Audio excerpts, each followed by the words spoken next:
The man who has admitted to killing a high-profile abortion doctor has just taken the stand in his own defense. Scott Roeder is on trial for first-degree murder. Prosecutors say he walked into a Wichita church on May 31st and shot and killed Dr. George Tiller at point-blank range. Tiller was a high-profile late-term abortion doctor. His Wichita clinic, one of the few in the nation that performed the procedure. Here's the 911 call made just moments after he was shot. Somebody just came in and shot someone at a church.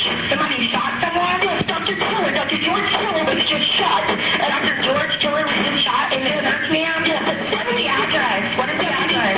601 East 13th Street. Well, Roeder admits to the killing, but his lawyers argue he should face a lesser charge of voluntary manslaughter because he believed killing Tiller was necessary to save the lives of unborn children. He left the church after shooting Tiller in the head. Cops caught up with him about 3 hours later.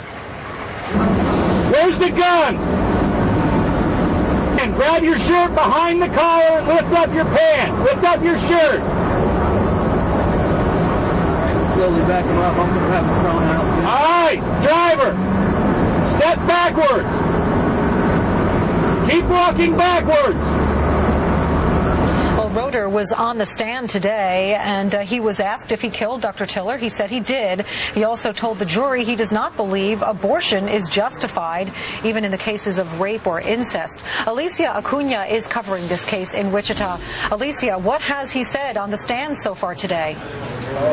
Hi, Patty Ann. Well, as you mentioned, he mentioned all of the ways in which he believed that abortion is not justified, including rape or incest, or even in the event that the mother's life is at stake. He says he struggles with that, but that's ultimately up to the Heavenly Father. He also said and admitted driving to the Reformation Lutheran Church on May 31st of last year, walking in and shooting Dr. Tiller in the head. And at one time, Patty Ann, he did attempt to list off all the different ways that the abortion procedure can be carried out, at which the prosecution objected. The DA actually yelled objection, and the judge stopped him.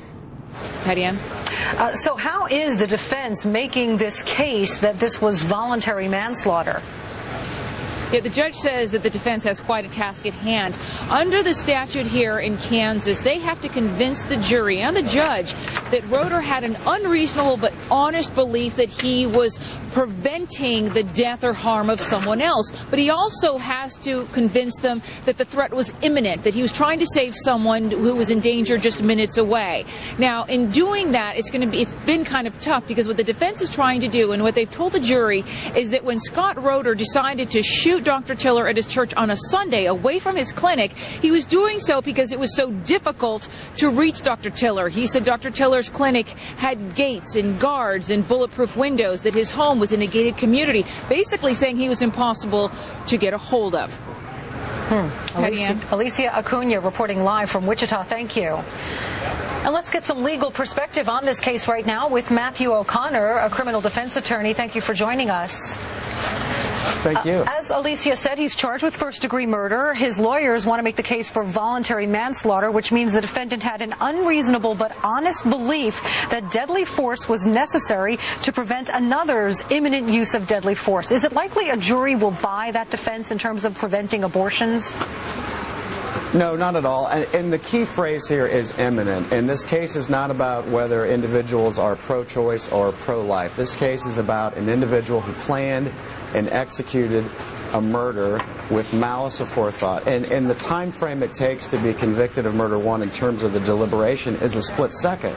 And as your reporter just noted, he planned this out. He wanted to get a hold of Dr. Tiller and took the time to do so. So the fact that he may have been an abortion provider, that he disagreed with that was lawful conduct, as a jury had acquitted Dr. Tiller of the misdemeanor charges in Kansas. Roeder is on the stand today. Let's play right now some of what he had to say in court just a short time ago.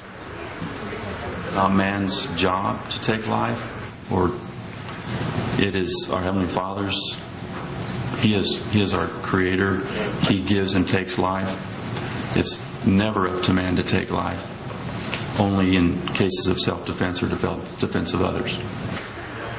So again, that standard, unreasonable but honest belief, couldn't you argue that he has that? Well, sure. I mean, as defense attorneys, we can argue anything. Whether a rational jury is going to believe that is another matter. This case is really about the rule of law. And the rule of law would indicate that unless there was an imminent harm that was going to befall someone, and that means within an immediate proximate time, such as a self-defense case, then it would be appropriate. But what the defense is trying to do, understandably, is to make this case about his belief that abortion was unlawful or immoral. And that's not what the case is about. This case is about taking someone's life at church, whether you agree or disagree with what they do for a living, and that's unlawful. And that's why we have laws in this country. All right. Matthew O'Connor, criminal defense attorney, thank you for joining us.